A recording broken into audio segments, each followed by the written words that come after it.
Sa isang liblib na baryo sa lalawigan ng Quezon, kung saan ang daan ay hindi sementado at ang gabi ay singdilim ng balon, doon nakatira si Mang Isko, isang matandang magsasakang payat, baluktot ang likod, at madalas ay may mantsa pa ng putik sa kanyang muka at kamay.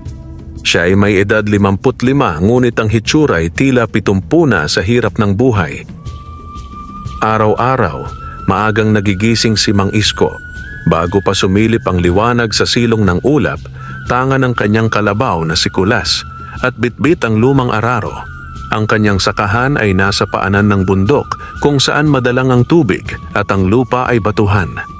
Pero sa kabila nito, araw-araw niyang sinasaka ang lupa, umaasang may aanihin kahit kaunti. Ngunit madalas, siya'y nabibigo. Kung hindi tagtuyot ay peste. Kung hindi peste, ay may naninira. At sa tuwing siya'y uuwi, dala niya ang isang supot ng sardinas na inutang sa tindahan ni Aling Belen, 3 piraso na babayaran kapag may ani na. Minsan ay sabay pa niyang isusukbit ang supot ng bigas na 1 kilong pinakiusapan niyang makuha muna. Madalas pinagkakaguluhan siya ng mga tambay sa kanto. "Hoy Mang Isko, ulam mo na naman sardinas. Paikot-ikot na lang yan parang buhay mo." Sigaw ni Rico, isang lasinggerong tsismoso. "Huwag ka na magsaka, Mang Isko. Wala ka na ngang lupa. Araro ka pa ng araro. Uutangan mo na lang si Belen habang buhay." Dagdag pa ni Boyet, isang tricycle driver na malapit kay Don Ernesto. Ang Don Ernesto na ito ay mayamang may-ari ng malaking lupa sa baryo. Halos kalahati ng bukirin ay kanya. May sarili siyang gilingan ng palay at siya rin ang nagpapautang ng pataba at binhi sa karamihan ng magsasaka. Pero kilala siyang sakim. Kapag hindi nakabayad ang isang magsasaka sa takdang oras, kinukuha niya ang lupa, kahit ito pa ay minanang bahagi ng pamilya. Si Mang Isko, sa kabutihang palad, ay may kaunting lupa na minana sa kanyang ama. Ngunit kaunti na lang at siguradong lulunurin na siya sa utang ni Don Ernesto. Kaya minamaliit siya ng marami. Isa siyang paalala ng kabiguan at kahirapan sa baryo, at dahil di siya marunong makipagplastikan, mas lalo siyang nilalayuan. Isang hapon, matapos mag-araro at makipagsapalaran sa tuyong lupa, naupo si Mang Isko sa lilim ng punong saging sa dulo ng kanyang bukid. Tumingala siya sa langit, pagod, at may bahid ng luha sa mata.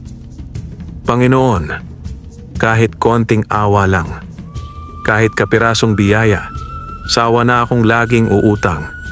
Sawa na akong laitin. Kung may makakatulong man sa akin, kahit duwende pa yan, tatanggapin ko." Hindi niya alam, sa likod ng punong saging ay may munting nilalang na tahimik na nakikinig. Isang duwende, kulay berde ang balat, kasing taas lang ng upuang kahoy, suot ang telang gintong kupas, at may munting tungkod na yari sa punong kawayan. Ang pangalan niya ay Lunti, tagapangalaga ng mga halamang ligaw at tanim sa paligid ng bundok. Tahimik si Lunti, ngunit may mabuting puso, at marunong siyang magtimpi, lalo na sa mga taong masikap at marunong lumuhod sa lupa. Kinagabihan, habang si Mang Isko ay natutulog sa kanyang munting kubo, may malamig na simoy ng hangin ang dumaan sa kanyang bakuran. Ang mga kaldereting lata ay nagkalansing. Ang kanyang kalabaw ay biglang humalinghing at parang may nararamdamang kakaiba. Pero siya'y nanatiling mahimbing, pagod na pagod. Kinabukasan, pagkagising niya, napansin niyang may kakaibang amoy sa paligid, parang halimuyak ng bagong ani kahit wala pa namang panahon ng tag-ani. Lumabas siya ng bahay at nakita niya ang di kapani-paniwala. Ang kanyang bakanting lupang pinagtaniman ng gulay na dati halos walang buhay ay biglang tumubo ng makakapal na mustasa, talong, sitaw at kamatis. Mula sa tuyot at mabatong lupa ay lumago ang mga halamang parang hinipan ng milagro. Nanlaki ang kanyang mata, Abay, paano nangyari ito? Kahapon lang ni Damo walang tumutubo. Agad siyang lumuhod at hinaplos ang mga dahon. Malusog, maberde, at may sinag ng ginto kapag tinamaan ng araw. Tumingin siya sa langit, tapos sa paligid. Kung sino ka man, kung duwende ka man o diwatang mabait, maraming salamat. Hindi pa niya alam na ito'y simula ng pagbabago, ng pag-angat mula sa putikan ng kahirapan. Ngunit hindi ito magugustuhan ng sakim na Don Ernesto, lalong-lalo na ng kanyang tagasunod na si Manggagaway Mando, isang mambabarang na tinitirhan ng takot ang mga magsasaka kapag narinig ang kanyang pangalan. At sa dilim ng sagingan, muling lumitaw si Lunti, tahimik, nakatayo at napangiti. Lumipas ang 2 linggo mula nang biglang tumubo at lumago ang mga pananim ni Mang Isko. Araw-araw, bago pa sumikat ang araw, masigasig siyang nagdidilig, nag-aalis ng damo at nagpupunas ng alikabok sa mga dahon para bang dinadampian niya ng dasal ang bawat halamang naroon. Hindi niya ipinalalaganap ang milagrong nangyari sa kanyang lupa.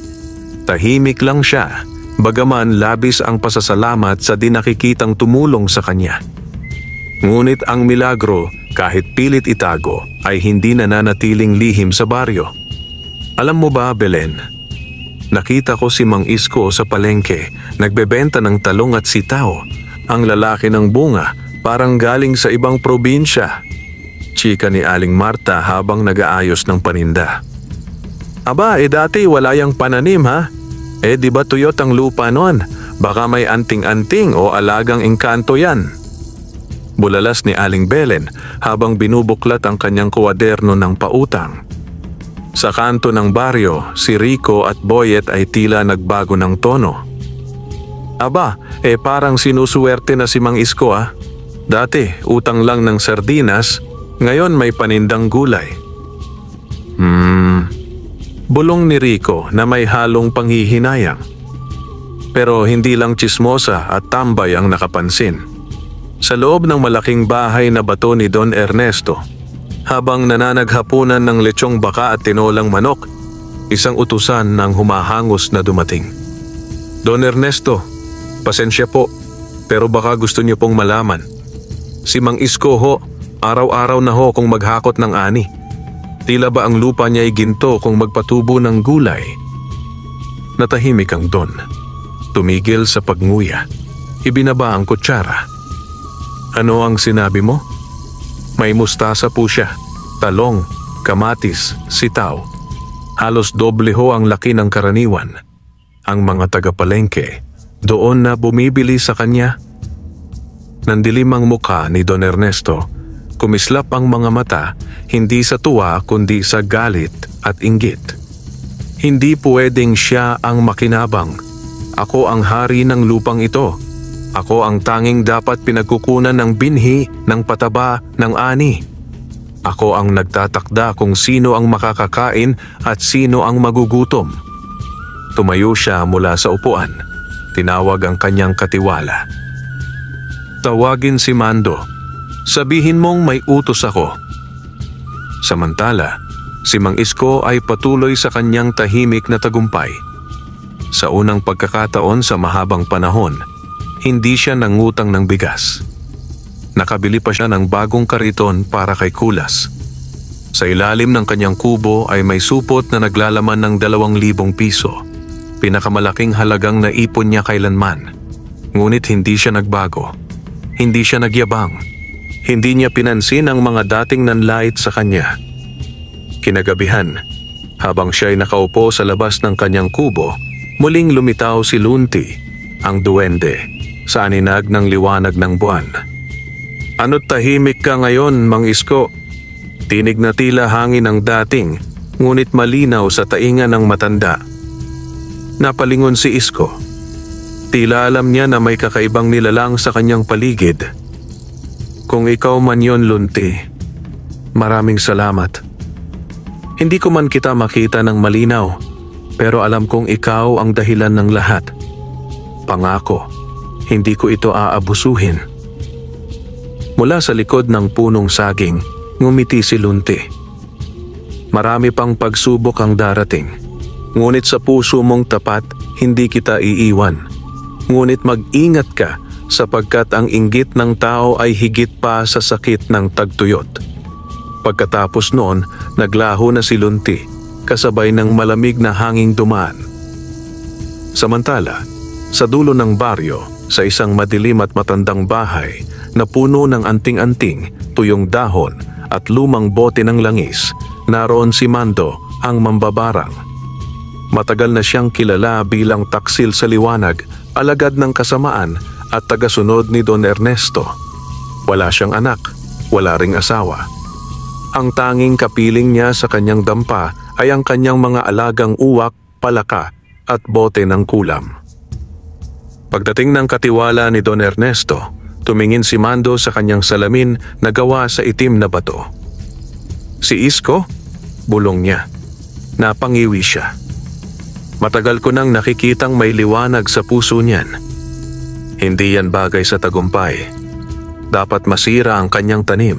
Dapat mawala ang kanyang pag-asa. Tumawa si Mando. Isang halakhak na sumira sa katahimikan ng gabi. Kung duwende ang tumutulong sa kanya, may mas malalakas akong kakampi sa ilalim ng lupa. At sa gabing iyon, isang itim na alon ng usok ang gumapang mula sa kanyang bahay, patungo sa hangin ng bukirin ni Mang Isko. Madaling araw pa lamang ay gising na si Mang Isko. Sanay siyang gumising ng maaga, ngunit ngayong may mga tanim siyang pinagyayaman, mas lalo siyang ginaganahang bumangon. Bitbit ang timba at pisi ng balde, pinuntahan niya ang gulayan sa gilid ng kanyang palayan. Ngunit pagdating niya sa bakod ng bukid, napahinto siya. Bakit? Amoy bulok? Lumapit siya. Hindi pa man sumisikat ng husto ang araw, tila may maitim na hamog na bumalot sa paligid ng kanyang taniman. Matingkad ang amoy. Amoy na parang sinunog na balahibo ng hayop na hinaluan ng bulok na itlog at lumang saging. Lumapit siya sa unang hanay ng mustasa. Nanlaki ang kanyang mga mata. Ang dating berde at malusog na mga dahon, ngayon may itim na mga tuldok, parang may kinapitan. Ang mga bunga ng kamatis ay may biyak at tila pumuputok. Ang mga talong ay baluktot, nangunguluntoy, at may puting insekto na gumagapang sa balat nito. Diyos ko, anong nangyari? Bulong niya habang lumuhod sa harapan ng mga tanim. Hinaplos niya ang lupa. Basa ito, ngunit malamig at malansa. Parang may langis ng hayop na ibinuhos. Biglang humaginit ang hangin. Isang uwak ang dumapo sa sanga ng puno sa di kalayuan at tumikhim ng 3 beses. Kwak, kwak, kwak! Napatingala si Mang Isko. Tila may dumaan na aninong itim sa langit, mabilis, paalis patungong kakahuyan. Binalot siya ng kaba. Sa kabilang banda ng baryo, habang nag-aalmusal ng tapa at sinangag si Don Ernesto, dumating si Mando, ang mambabarang. Nabisita ko na ang gulayan ni Isko. Ani Mando, sabay punas sa tuyong laway sa gilid ng labi. Hindi ko agad inubos. Gusto ko maramdaman niya ang unti-unting pagkabulok ng kanyang pag-asa. Natawa si Don Ernesto. Magaling. Gusto ko makita siyang muling lumuhod sa harapan ko. Gusto ko siyang bumalik sa tindahan ng asukal at sinasabi, "Pautang po, Don Ernesto." Nagtagay siya ng brandy kahit umaga pa. "Tuloy mo lang, Mando. Gamitin mo ang lahat ng alagad mong insekto't kulam. Pero mag-ingat ka. Sabi-sabi, may nilalang na tumutulong sa matandang yon." Umirap si Mando. "Duwende? Bah, mas masahol pa ang kakampi ko. Hindi lang engkanto ng lupa, kundi itim na diwa ng kagutuman at kasakiman." Sa bukirin, si Mang Isko ay napaluha habang nakatingin sa unti-unting pagkamatay ng kanyang mga pananim. 2 araw ang lumipas at ang dating malusog na mga gulay ay naging parang tanim sa panahon ng tagtuyot. Kahit araw-araw niyang diligan, kahit subukang tabunan ng bagong lupa, wala.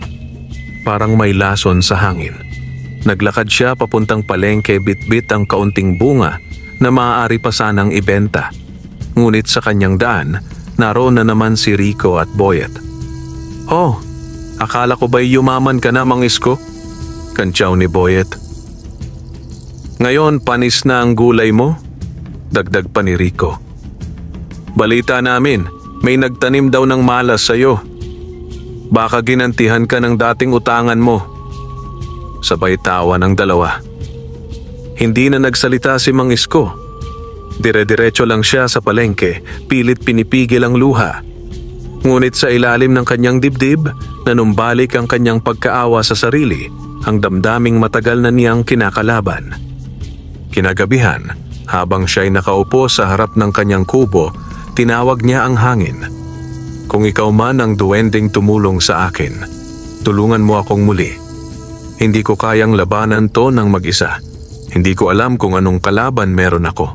Pero alam kong hindi ito gawa ng Diyos." Walang sagot. Tahimik ang gabi. Tila natutulog ang buwan. Ngunit bandang hating gabi, may dumaan na malamig na ihip. Kasunod nito ay isang maliit na liwanag sa gitna ng dilim. Sa ilalim ng punong saging, lumitaw si Lunti. "Mabigat ang hangin ng lason sa iyong lupa," aniya. "May kamay na marumi ang nagbuhos ng sumpa. Hindi ito gawa ng karaniwang peste. Isa itong kulam." Nanlaki ang mata ni Mang Isko. "Ngunit, bakit ako? Wala naman akong ginagawang masama sa kahit sino."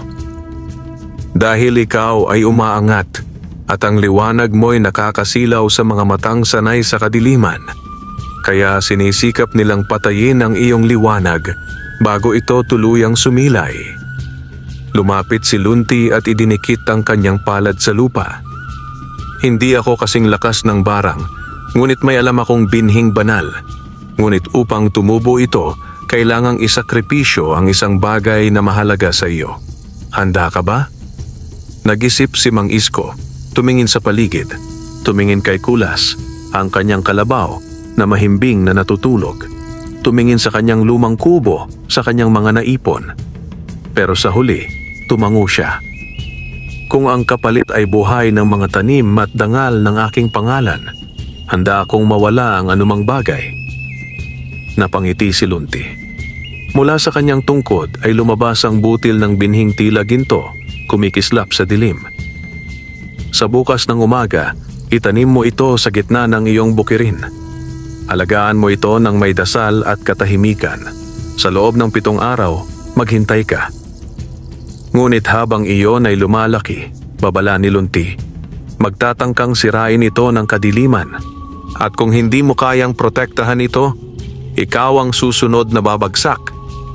Madaling araw pa lamang ay gising na si Mang Isko. Sa puso niya ay may kaba, pero higit doon ay pag-asa. Maingat niyang binalot ang gintong binhi sa basang panyo at dinala ito sa gitna ng kanyang lupain, kung saan dati ay pinakadilaw ang mga halamang nalunod sa kulam ni Mando. Muling hinukay ni Isko ang lupa gamit ang kanyang mga kamay. Mainit ito, kakaiba sa lamig ng mga nakaraang araw, para bang muli na itong nabuhay. Maingat niyang inihulog ang binhi at tinakpan ng lupa. Pagkatapos, dumukot siya ng tubig mula sa banga, hinaluan ng dasal at dahan-dahang ibinuhos sa ibabaw. "Kung ito man ang huling pag-asa ko," bulong niya, "hindi ako lalaban ng may galit. Lalaban ako dahil sa tiwala." Hindi alam ni Mang Isko, sa itaas ng bundok ay nagmamasid si Mando. Hawak ang kanyang itim na baston, habang ang kanyang mga uwak ay umiikot sa ulap. Ang matandang yon ay hindi pa rin sumusuko, iritadong bulalas ng mambabarang. "Kung hindi tinablan ng sumpa, lalasunin ko ang kanyang pag-asa." Tumawag siya ng isa sa kanyang mga alagad. Isang nilalang na pugot ang ulo ngunit may pakpak ng paniki, ang tinatawag na kakarag. Isang alagad ng dilim na kayang sumira sa lupa sa pamamagitan ng alingaw-ngaw ng kanyang tinig. "Pumunta ka sa bukid niya," utos ni Mando, "at sirain ang hangin sa paligid ng binhi. Patayin mo ang sigla ng kanyang pananim bago pa ito tumubo. Isang araw. Tahimik ang paligid.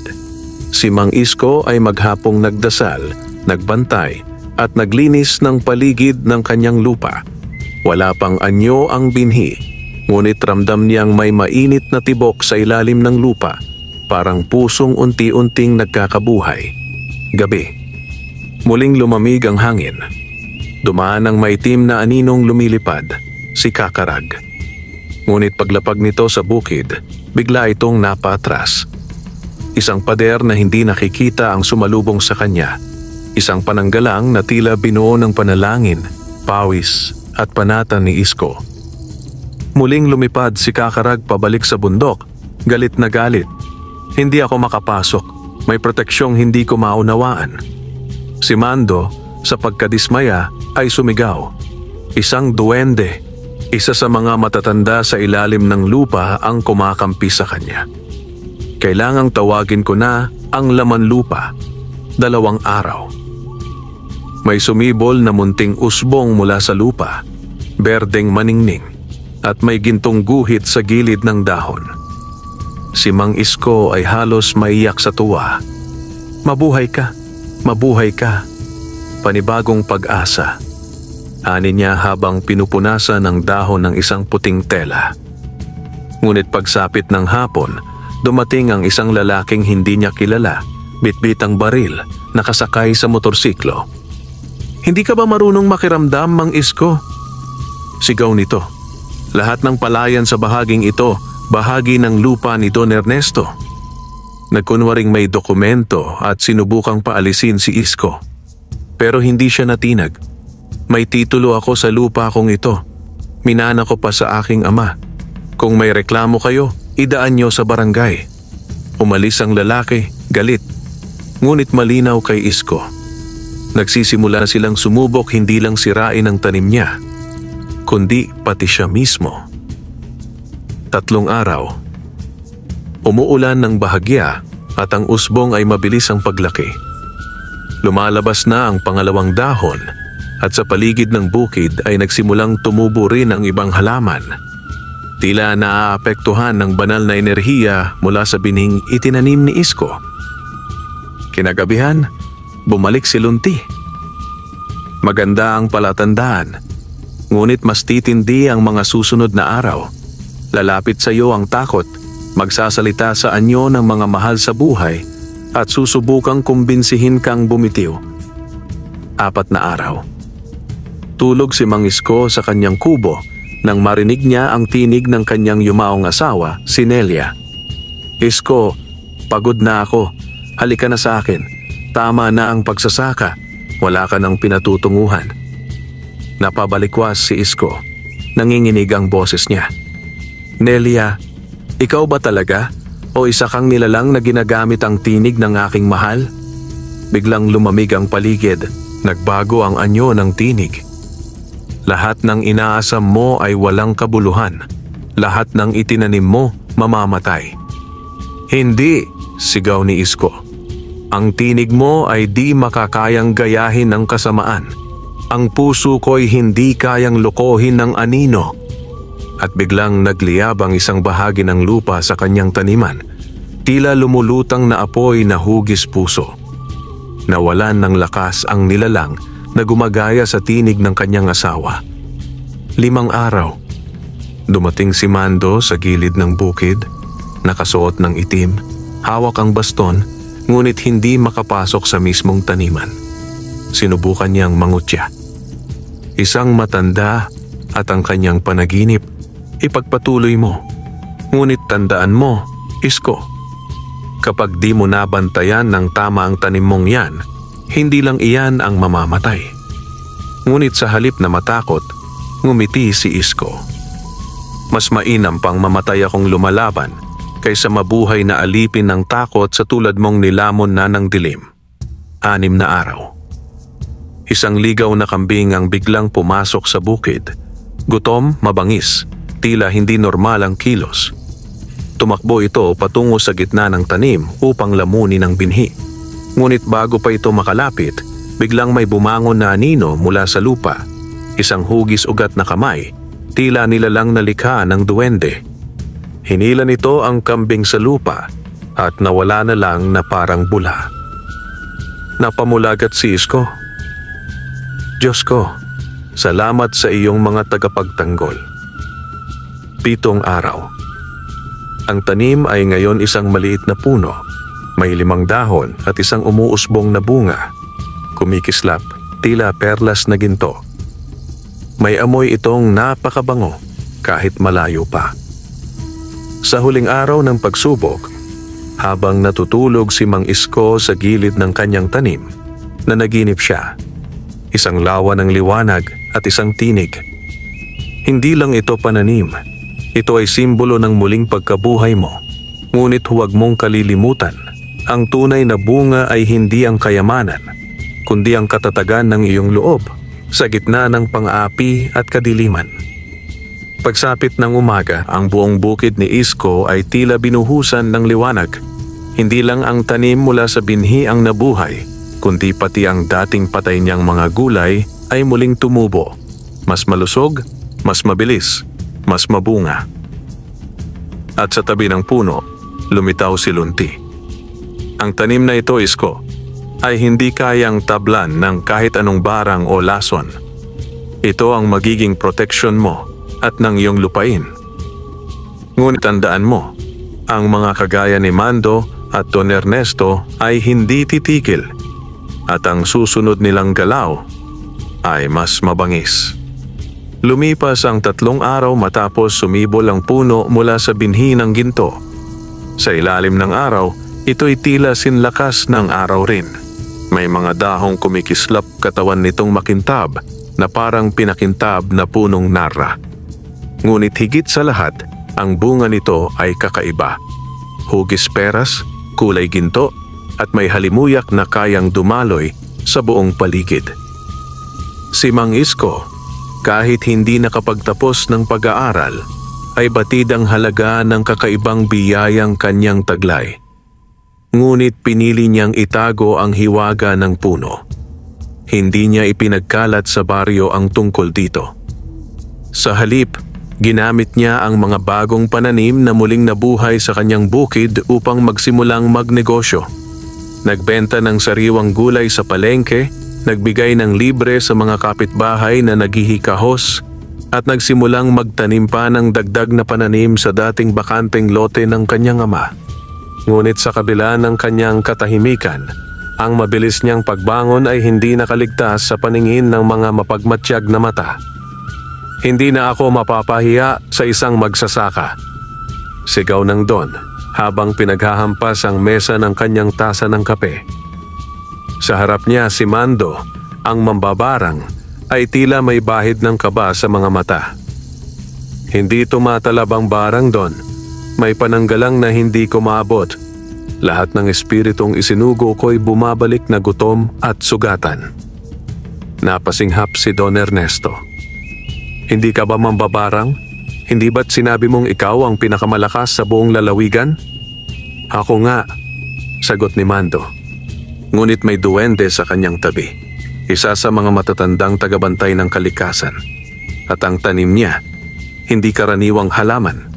Isa itong punong may mutya. Napakunot ang noo ni Don Ernesto. Mutya? Ginto ba? Kayang ibenta? Hindi lamang ginto, Don. Kung totoo ang hinala ko, ang bunga ng punong iyon ay maaaring gamot sa anumang sakit at pampalakas sa lupa. Hindi lang mayaman si Isko ngayon. Kapag ipinagpatuloy niya yan, baka lapitan siya ng mga mayayaman, mga politiko, mga may sakit. Nanginig ang mga kamay ni Don Ernesto. Napalunok siya. Hindi pwedeng siya ang maging sentro ng lakas sa baryong ito. Ako ang pinuno rito. Ako ang tinatakbuhan ng lahat. Kung siya'y aangat, babagsak ako. Tumayo siya. Dalhin mo ako sa kanyang bukid. Gusto kong makita ang puno sa sarili kong mata. At kung totoo ang sinasabi mo, kukunin ko ito. Sa anumang paraan. Abalang-abalang sinasabon ni Isko si Kulas ang kanyang kalabaw sa tabi ng poso. Ang paligid ay may kakaibang katahimikan. Ang mga tanim niyang gulay ay umabot na sa higit 30 hanay at ang lupa ay tila mas magaan, mas maaliwalas.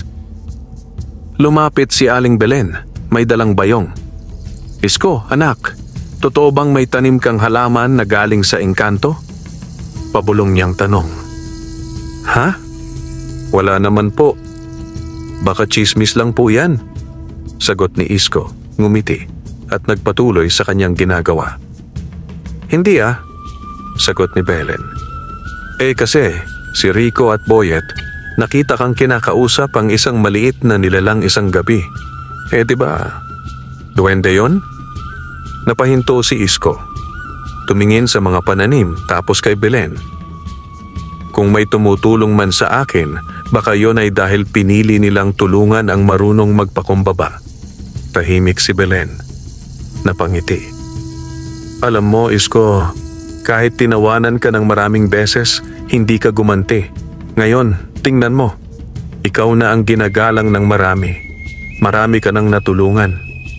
Dumating si Don Ernesto at si Mando sakay ng itim na SUV, walang plaka. Kasama nila ang 3 armadong lalaki na taga-bundok. Naglakad sila papasok sa lupain ni Mang Isko. Walang paalam. Parang mga leong nanlilisik ang mata. Naabutan nila si Isko sa gitna ng kanyang taniman, katabi ng gintong puno. "Isko," sabi ni Don Ernesto, may ngiting mapagkunwari.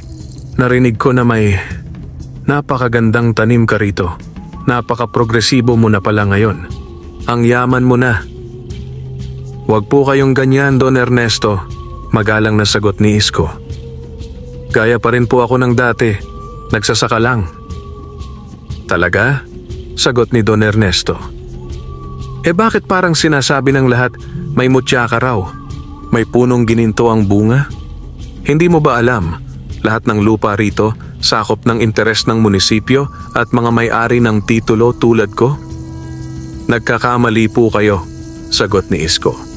"Nasa akin po ang tunay na titulo ng lupang ito. Hindi ko ninakaw, minana ko." Lumingon si Don Ernesto kay Mando. Tumango ang mambabarang at biglang sinugod ng 2 armadong lalaki ang puno. Sinubukang putulin ito gamit ang palakol. Ngunit pagkakapalo nila sa puno, isang malakas na liwanag ang bumulusok mula sa katawan nito. Tumalsik ang mga lalaki, nabitawan ng palakol at natapon sa damuhan. Nagpanting ang tenga ni Mando. "Kailangan natin itong pasunugin." "Hindi niyo ako mapipilit," sigaw ni Isko. "Wala kayong karapatang sirain ang lupa ko." Ngunit lumapit si Mando, itinaas ang baston at bumigkas ng orasyon. Sumakabilang dilim ang lakas ng liwanag, buksan ang daan ng apoy, tumupok sa ugat ng punong ito. Biglang lumindol. Napabitaw si Mando sa kanyang baston. Mula sa ilalim ng lupa ay bumulwak ang apoy, hindi itim kundi berdeng liwanag, at sumambulat patungo sa katawan ng mambabarang. Napasigaw si Mando. Tila sinusunog siya ng sarili niyang orasyon. Lumitaw sa tabi ni Isko si Lunti, galit ang mukha. Walang lugar sa bukiring ito ang kasamaan, lalong-lalo na ang manggagambala ng kalikasan. Pumunit ang hangin. Naitulak pabalik si Mando at Don Ernesto habang ang SUV nila ay biglang kinapita ng mga ugat at tangkay ng halaman. Nakaangkla na ito sa lupa, hindi na makaalis. Nagkagulo ang baryo. Marami ang nagsasabing may mahika sa bukid ni Isko. Ngunit si Isko, sa halip na ipagmayabang ang nangyari, ay lumapit sa barangay. Ipinasa niya ang titulo ng lupa upang iparehistro muli at sinumite ang ebidensya ng iligal na pananakot ni Don Ernesto at Mando. Agad itong inimbestigahan. At habang ginagawa iyon, pinili ni Isko na ipamahagi ang bunga ng gintong puno. Isang ginawang tsaa para sa may sakit, pampalakas sa lupa para sa iba pang magsasaka, at bining ipinamigay sa mga batang gustong matuto magtanim. Ang liwanag ng kanyang gulayan ay hindi na lamang isang hiwaga. Ito'y naging simbolo ng pag-asa, katatagan at tagumpay ng isang taong dati inaapi, ngunit nagtagumpay sa tulong ng kabutihan, ng kalikasan at ng pananampalataya. Lumipas ang ilang araw matapos ang biglaang pag-atake ni na Don Ernesto at Mando sa punong ginto ni Mang Isko. Habang ang ilan sa baryo ay patuloy ang pagkamangha sa himala ng taniman, may mga kakaibang nangyayari sa paligid. Ang mga insekto ay nawawala, ang hangin ay tila may kakaibang bango, at ang lupa sa bukid ni Isko ay mistulang bumibigat sa enerhiya na para bang may nilalang na natutulog sa ilalim nito. Samantala, si Mando, bigo, sugatan at nanghihina ay bumalik sa kanyang kubo sa gilid ng kakahuyan. Halos di makakilos. Sinusuka niya ang itim na likido at ang kanyang balat ay tila nasusunog pa rin mula sa berdeng liwanag na bumalot sa kanya noong subukan niyang sunugin ang puno. Nasaktan ako. Hindi ko na sila kayang labanan. Ungol niya habang umiiyak sa takot. Ngunit sa gitna ng dilim ng kanyang dampa, may biglang bumulong. May paraan, ngunit kailangan mong magpakumbaba sa mga higit na makapangyarihan kaysa sa iyo. Biglang lumamig ang paligid. Mula sa lupa ay unti-unting lumitaw ang isang nilalang na itinago sa alamat ng mga matatanda.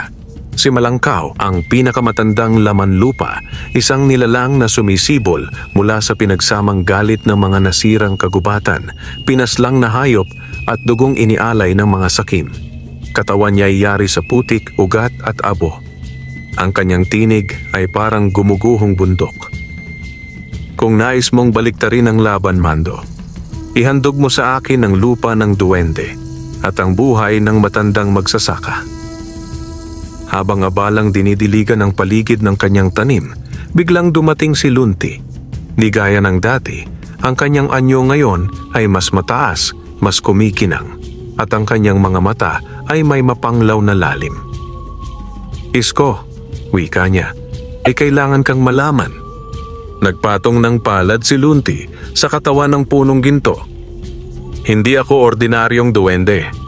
Ako ang bantay ng mutyang punla ng liwanag na kada 100 taon ay itinatanim sa piling ng isang pusong tapat at may mababang loob. Ang punong ito ay hindi lamang nagbibigay ginto, ani o ginhawa. Ito ay balanse, ang pangontra sa kadiliman ng sakim na mga laman lupa.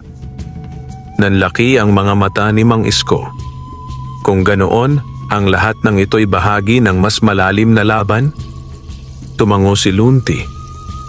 Kaya mo ito nakuha, sapagkat sa lahat ng sinubok ko sa mga panahong lumipas, ikaw ang tanging hindi bumigay sa galit, sa tukso at sa paghihiganti. Pero hindi pa tapos ang laban. Si Mando ay nagtawag ng isang sinaunang halimaw.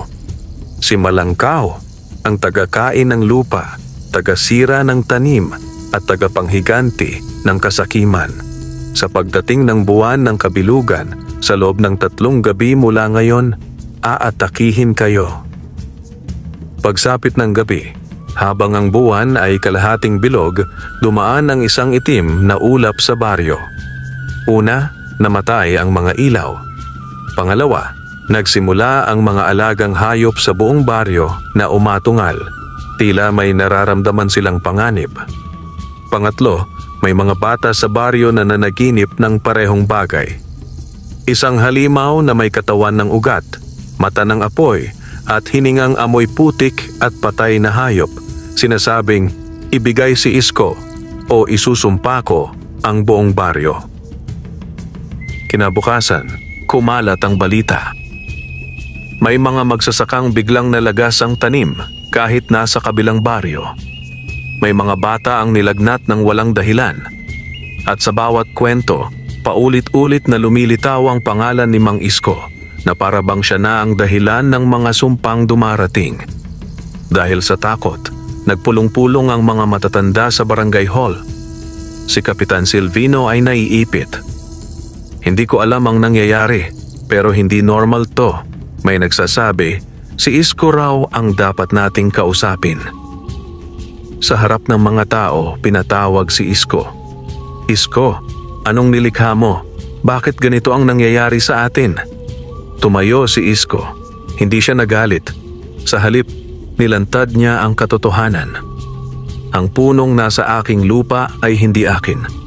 Ito'y handog ng kalikasan, ng kabutihan, sa sinumang hindi lumilimot sa dangal sa kabila ng gutom. Pero may kumakalaban dito. Isang mambabarang at halimaw na nais sirain ang kabutihang ito. Tahimik ang lahat. Hindi ako ang kalaban. Ngunit kung ako man ang hinahanap nila, haharapin ko sila. Hindi ko isasakripisyo ang baryo.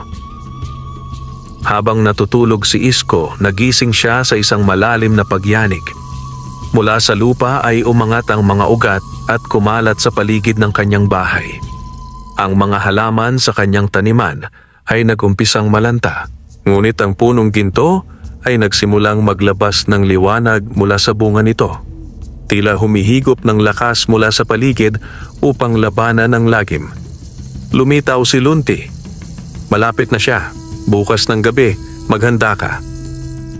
At iniabot niya ang isang sako ng itim na butil, tila mga binhi na gawa sa liwanag. Ikalat mo ito sa paligid ng iyong lupain. Kapag lumitaw si Malangkaw, ang mga ito magiging haliging liwanag, ngunit kailangan mong tumayo sa gitna. Ikaw ang magiging tanggulan. Tumingin si Isko sa kanyang bukid. Nanginginig, ngunit buo ang loob. Kung ito ang kapalit ng lahat ng biyayang natanggap ko, tatanggapin ko. Gabi ng kabilugan ng buwan. Tahimik ang baryo. Masyadong tahimik. Wala ni isang kuliglig ang umuugong. Wala ni isang alagang hayop ang tumatahol, tumitilaok, ni umaatungal. Maging ang hangin ay tila tumigil sa pag-ihip. Ang mga tao ay nakakulong sa kani-kanilang bahay, nakapikit, nagdarasal, habang pinipigilan ang pagkalansing ng kanilang mga kaba. Ngunit sa gitna ng takot, sa pinakadulo ng baryo, sa lupaing dating tuyot ngunit ngayoy masagana, nakatayo si Mang Isko, may bitbit na lamparang may munting apoy, at sa paligid ng kanyang bukid ay nakakalat ang itim na mga butil, mga binhing iniabot ni Lunti. Ang punong ginto sa gitna ng taniman ay kumikislap, tila handang ipaglaban ang sarili. May isang bunga itong handang pitasin, ngunit hindi ni Isko pinapakialaman. Hindi ko ito para sa sarili, bulong niya. Para ito sa baryo, sa mga susunod pang henerasyon. Sa pusod ng kakahuyan, si Malangkaw, ang halimaw ng mga laman lupa, ay gumagalaw. Ang kanyang katawan ay yari sa putik at abo, puno ng mga ugat na gumagapang sa lupa. Sa bawat hakbang niya, natutuyo ang damo. Sa bawat hininga, nalalason ang hangin. Kasama niya si Mando, ang mambabarang sakay ng malaking uwak, may hawak na bote ng langis at baston ng itim na kahoy. Ito na ang gabi ng paghuhukom, sabi ni Mando. Ang magbubukid na iyon ay dapat mabura sa mundo. Ang kanyang lupa ay maging alay sa kadiliman. At ang puno gininto, kukunin ko't ibebenta sa makapangyarihang mga nilalang sa syudad. Ngumiti si Malangkaw, sabay buga ng usok sa langit. Eksaktong 12:00 ng hating gabi. Umilaw ang mga binhing ikinalat ni Isko. Umangat ang mga ito at naging haliging liwanag, bumalot sa buong taniman, isang bilog na tanggulan. Pumuka ang lupa. Umangat ang katawan ni Malangkaw mula sa ilalim, kasunod ang mga galamay ng ugat na para bang mga kamay ng mga multong na libing. Isko! Umalingaw-ngaw ang tinig ng halimaw. Ibigay mo sa amin ang puno! Sumigaw si Isko. Hindi ito para sa inyo. Hindi ito para sa mga sakim. Ito'y handog ng kalikasan sa mga marunong umunawa at magpakumbaba. Tumawa si Mando. Kaya mong tumindig. Wala kang kapangyarihan, magsasaka ka lang. Walang anting-anting, walang agimat, walang ritual. Ano ang laban mo sa amin? Tumindig si Isko, tinanggal ang kanyang sombrero, itinayo ang katawan. Ako'y walang agimat, ngunit may paninindigan. Wala akong kapangyarihan, ngunit may panalangin. At higit sa lahat, may mga ugat ako rito. Ugaling hindi matitinag ng takot, ni nang kagaya mong nabubuhay sa galit. Biglang kumulog, kumislap ang punong ginto. Sa pagkakataong iyon, mula sa puno ay lumabas ang liwanag na hugis sibat. Lumutang ito sa ere at kusang pumunta sa mga palad ni Isko. Mula sa paligid, lumitaw si Lunti, kasama ang iba pang mga duwendeng matagal nang naninirahan sa ilalim ng lupa. Kumikinang ang kanilang mga mata at sa kanilang pagkakaisa ay binigyan si Isko ng pansamantalang lakas ng kalikasan. Sumugod si Malangkaw. Sinugod ng kanyang galamay ang paligid ng bukid, ngunit sinasalag ng mga haliging liwanag. Sa bawat pag-atake niya, ang lupa sa kanyang paligid ay natutuyo. Pero ang mismong lupang kinasasakupan ng punong ginto ay hindi matinag. Pinukol ni Mando ng itim na apoy si Isko, ngunit sinagupa ito ng sibat ng liwanag na hawak ni Isko. Nagpalitan sila ng kapangyarihan. Ang isa ay may puwersa ng lason, ang isa ay may biyaya ng pag-asa. Hanggang sa si Malangkaw ay sumigaw ng huling pag-atake. Ibaba ang galit ng lupa. Bumuka ang kalangitan, bumaligtad ang ulap at tila babagsak ang dilim sa buong baryo. Ngunit biglang, mula sa puso ng punong ginto, sumabog ang gintong liwanag. Tila bagyong may liwanag ang tumama sa katawan ni Malangkaw. Napasigaw ang halimaw, natusta ang kanyang mga ugat, nagkabitak-bitak ang kanyang katawan, nagsimulang matunaw ang kanyang anyo, balik sa putik, balik sa abo. Sumunod si Mando, kinain ng sarili niyang barang. Ang kanyang katawan ay kinalmot ng itim na uwak na kanyang alaga, at sa huli, naglaho siyang parang usok sa hangin. Pagsapit ng umaga, dumating ang araw sa bukid ni Isko. Ang mga tanim ay buhay na buhay. Ang punong ginto ay buo pa rin, ngunit ang liwanag nito ay mas banayad na. Tila nagpahinga na matapos ang laban. Si Mang Isko ay nakaupo sa ilalim ng puno, pagod ngunit ligtas. Lumapit si Kapitan Silvino at ang mga taga-baryo. Isko, hindi mo lang iniligtas ang iyong lupa, iniligtas mo ang buong baryo. Hindi ako nag-iisa, sagot ni Isko. Kahit kayo may papel, ang baryo natin ay hindi uunlad kung hindi tayo magtutulungan. Lumapit si Lunti sa huling pagkakataon. Ang mutyang ito ay hindi laging nananatili, ngunit ang alaala nito ay magiging gabay sa mga susunod. Ngayong tapos na ang giyera, panahon na ng pagtutulungan. Pagkatapos nito, naglaho si Lunti at ang kanyang mga kasama, at ang punong ginto ay mistulang naging isang karaniwang puno. Ngunit ang lupa sa paligid nito ay patuloy pa ring may kakaibang sigla. Makalipas ang ilang linggo, mula sa tagpong yumanig sa buong baryo, ang gabi ng kabilugan ng buwan na kung saan tumindig si Mang Isko sa gitna ng liwanag at kadiliman, unti-unting bumalik sa normal ang takbo ng buhay. Ngunit hindi ito ang dating normal na puno ng gutom, pangungutya at inggitan. Ang bagong umaga sa baryo ay mas tahimik, mas magaan at mas puno ng pag-asa. Si Mang Isko na dating tampulan ng tukso at tampalasan ng mga mas may kaya ay ngayoy itinuturing na haligi ng pag-asa ng baryo Liwayway. Maraming kabataang dating ayaw tumulong sa bukid, ngayon ay nakikipagambagan sa kanyang sakahan. Maging ang matatandang dati takot sa mga engkanto ay natutong igalang ang kalikasan at mga nilalang na nakikita man o hindi. Ang mga lupang dating patay at bitak-bitak ay muling nabuhay, nadiligan hindi lamang ng ulan kundi ng pag-asang bumalik sa baryo. Ang mga butong iniwan ni Lunti ay nagsibol sa mga lupang tinaniman ng kabutihan. Sa gitna ng kanyang bukid, ang punong ginto ay nananatiling matatag. Bagamat hindi na ito kasing kumikinang, may mga pagkakataong sa gabi marahang lumiwanag ang mga dahon nito. Tila nagpapaalala na ang diwa ng lunti ay nananatili, nagbabantay pa rin.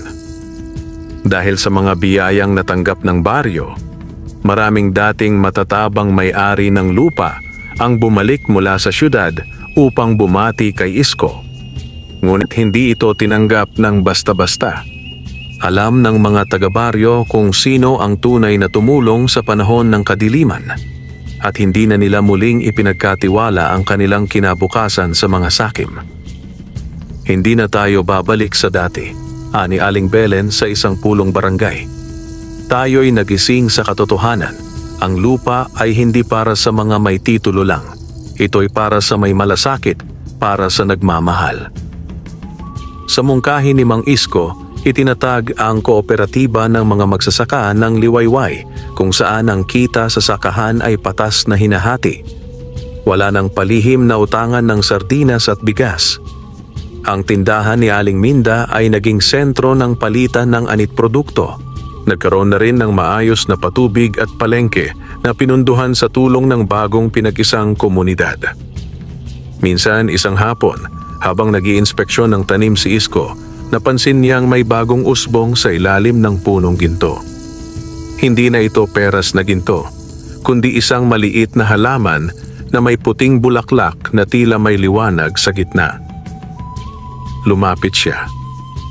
At nang hawakan niya ito, biglang may malamig na hangin ang dumaan at isang tinig ang nagbulong. Ang gantimpala ng kabutihan ay hindi laging kayamanan, kundi kakayahang maghasik ng kabutihan pa. Sa paglingon niya, walang tao. Ngunit alam niya, naroon pa rin si Lunti.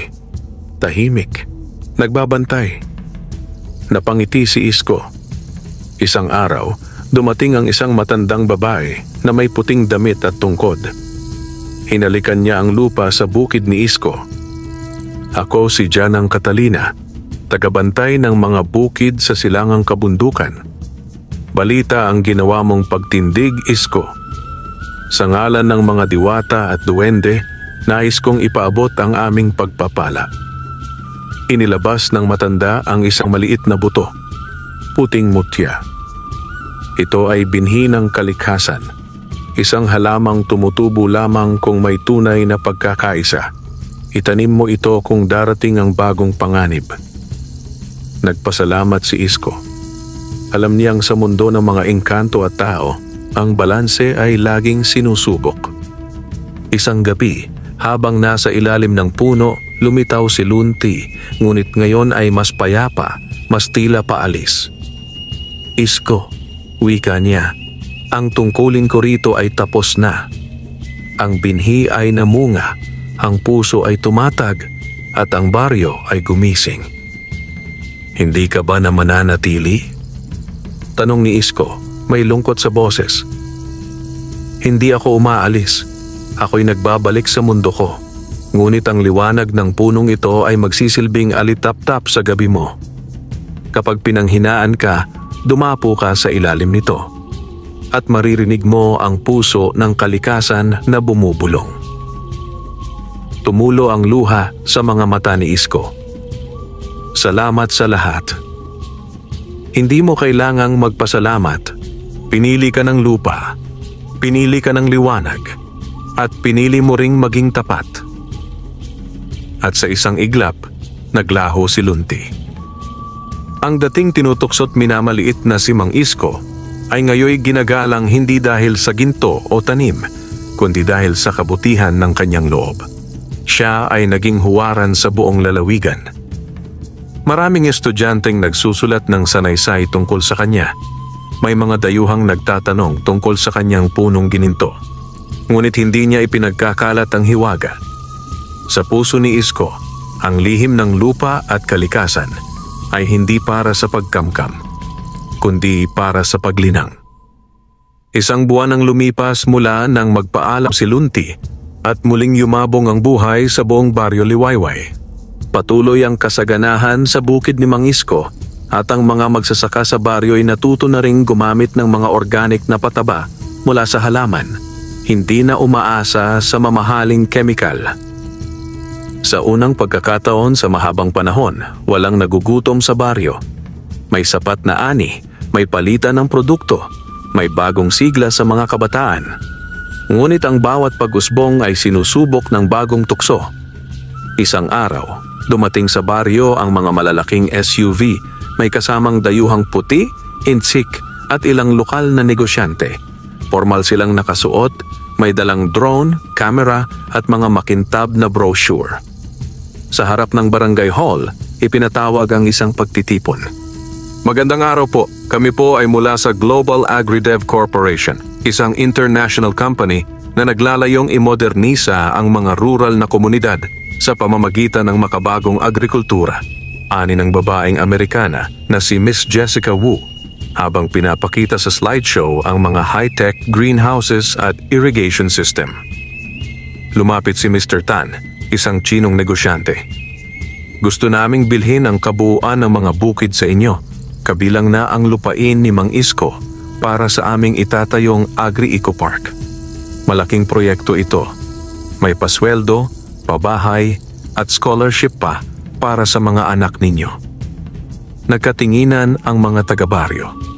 Nasilaw ang ilan. Ngumingiti ang iba't ibang opisyal, lalo na ang dating barangay treasurer na dati ring may koneksyon kay Don Ernesto.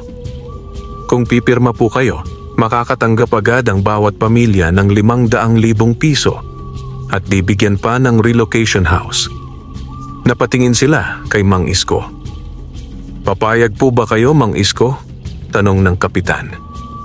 Kayo po ang may pinakamalaking lupain dito. Habang nagkakagulo ang usapan sa barangay hall, tahimik na lumabas si Isko at naglakad pauwi sa kanyang bukid. Sa ilalim ng punong ginto, naupo siya. Tinitigan ng mga dahon, ang maliliit na ibong kumakanta, ang mga batang naglalaro sa taniman. Ipinikit niya ang mata, tahimik na nagdasal. At sa di inaasahan, isang marahang ihip ng hangin ang dumaan. Mula sa hangin ay tila may pamilyar na tinig.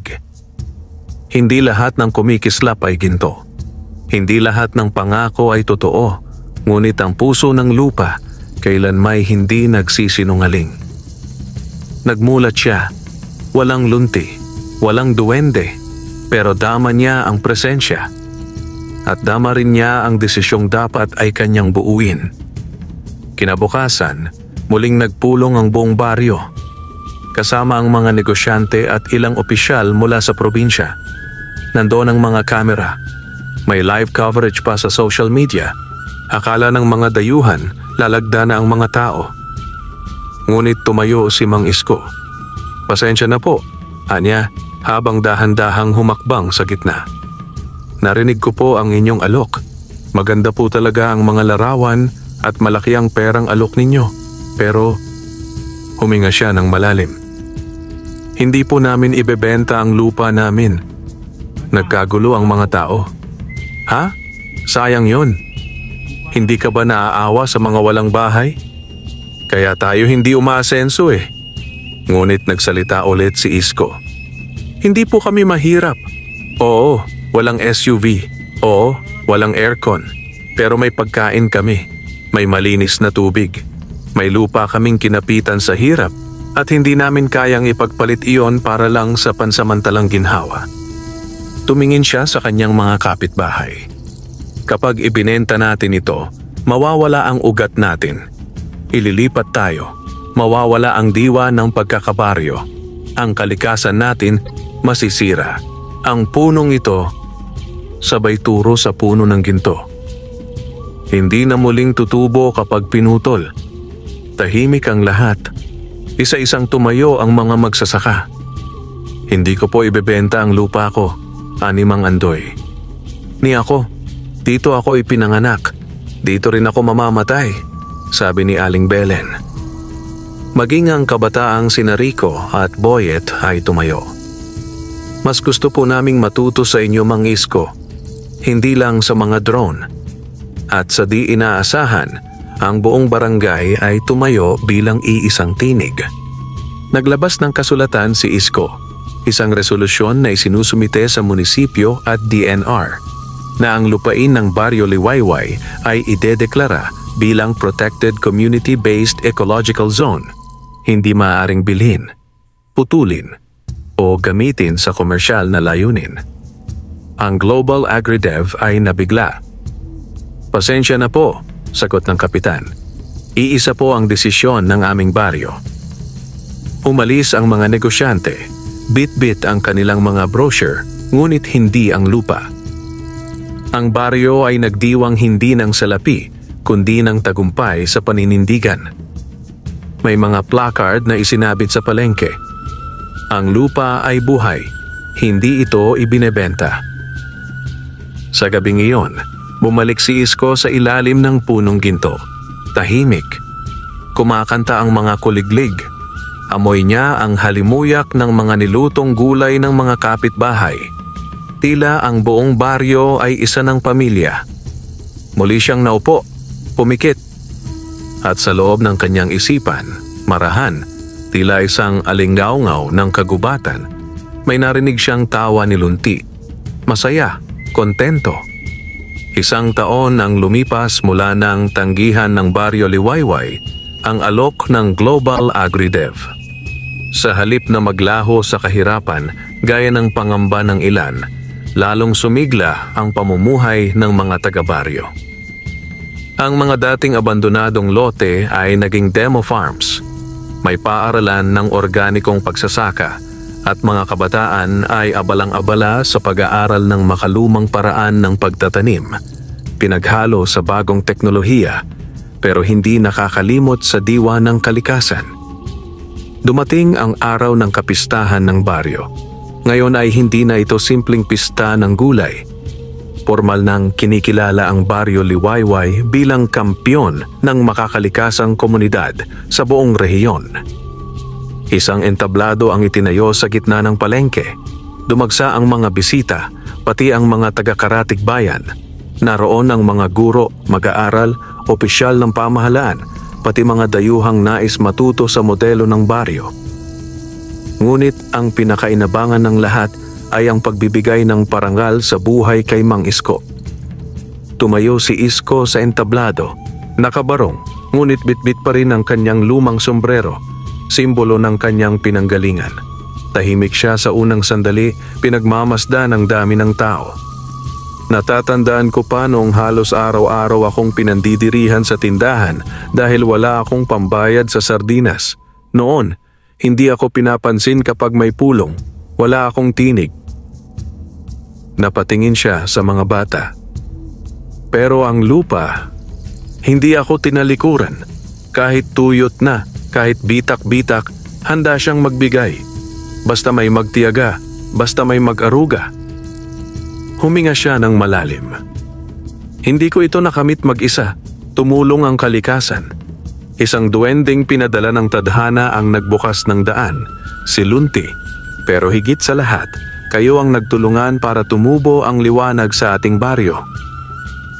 Nagpalakpakan ang mga tao. May mga luha ang matatanda. Maging si Kapitan ay napayuko sa paggalang. Matapos ang seremonya, lumapit si Rico, isa sa mga kabataang minsang mapanukso noon. Ngayon ay nagtapos bilang valedictorian ng kanilang lokal na paaralan. Mang Isko, gusto ko pong maging katulad ninyo. Hindi dahil sa tanim, kundi sa tapang ng puso ninyo. Pwede po ba akong tumulong magbantay sa bukid? Ngumiti si Isko. Hindi mo kailangang maging ako, Rico. Ang kailangan lang ng baryo ay isang kabataang may malasakit. Simulan mo sa isang tanim, isang araw, isang pakikipagkapwa. Kasabay noon, tinapik niya sa balikat si Rico at tinakay patungo sa gilid ng bukid sa ilalim ng punong ginto. Sa lilim ng punong gininto, may isang panibagong usbong, isang halaman na may bughaw na bulaklak. Lumapit si Isko at tinuro ito kay Rico. Ito ang panibagong punla na iniwan ni Lunti. Hindi ito para sa akin. Sa inyo na yan, sa bagong henerasyon. Anong gagawin po namin dyan? Tanong ni Rico. alagaan, mahalin. At kapag may dumating na bagong panganib o tukso, alalahanin mo kung saan tayo nanggaling. Ilang araw matapos ang kapistahan, sa huling pagkakataon, naglakad si Isko mag-isa sa gitna ng kanyang bukid. Mas mabagal na siya, mas tahimik. Tumigil sa ilalim ng punong ginto. Naupo. Inilabas ang lumang sombrero. Inilapat sa kanyang dibdib. Tahimik niyang binulong. Lunti, salamat. Ang lupa ay ligtas. Ang mga tao ay gising na. At mula sa mga dahon ng puno, dahan-dahang bumagsak ang isang gintong dahon, dumapo sa palad niya at naglaho sa anyo ng alikabok. Sa langit, isang ulap ang bumuo ng anyong duwende, nakangiti. At mula sa lupa, isang bagong alamat ang isinilang. Ang alamat ni Mang Isko, ang magsasakang dating minamaliit at inaapi, ay magiging kwento ng inspirasyon sa buong lalawigan, hindi dahil sa kapangyarihan ng engkanto, kundi sa kapangyarihang dulot ng kabutihang pusong di natitinag. Ang kanyang pangalan ay itatala sa kasaysayan ng mga bayan na tumangging ibenta ang kanilang kaluluwa at sa halip ay nag-ugat sa dangal at paninindigan. Wakas.